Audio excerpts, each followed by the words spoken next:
Hello friends, welcome to my channel. কেমন আছেন সবাই?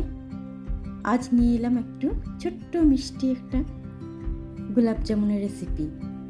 ভাবলাম বাড়িতে গোপাল আছে, তাই একটু ভোগ দেওয়া যাক।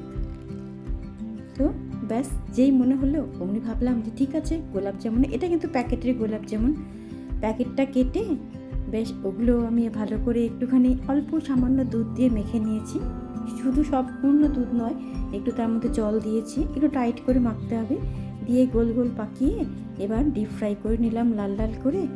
এবারে শিরাটা আমি আগেই করে রেখেছিলাম, 2 কাপ চিনি আর 1 কাপ জলের শিরা, তার মধ্যে একটা এলাচ দিয়েছি, একটাকে দুটো। এবার একটু শিরাটা ঠান্ডা হলে ওই বড়াগুলো ওই শিরার মধ্যে ভাজার পরে শিরার মধ্যে সুন্দর করে ছেড়ে দিলাম একটু একটু করে। ব্যাস, এবার এই দেখুন ছাড়ছি আমি আস্তে আস্তে আস্তে আস্তে করে। আমার অনেকগুলো হয়ে গিয়েছিলো, মানে 20টা থেকে 24টা হয়েছিল বড়া। তো ভালোই হয়েছিল কোয়ান্টিটি।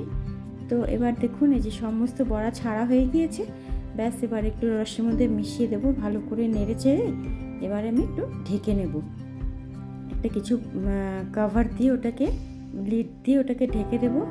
ঢেকে কিছুক্ষণ রেখে দেওয়ার পরেই কিন্তু ওর মধ্যে রসগুলো ঢুকতে থাকবে। এত সুন্দর হয়, দেখুন আস্তে আস্তে রসগুলো এখনই ঢুকতে শুরু করে দিয়েছে, যেহেতু রসটা একটু হালকা গরম আছে। এই দেখুন আমি 5-7 মিনিট পরে ঢাকনাটা খুলেছি, তো এত সুন্দর হয়ে গিয়েছিল, বড় বড় টোপা টোপা গোলাপ জামুন। দারুণ টেস্টি হয়েছিল। আর আমার গোপালকে দেওয়ার পরে গোপাল তো ভীষণ খুশি। কেমন লাগলো আপনারা সবাই জানাবেন প্লিজ।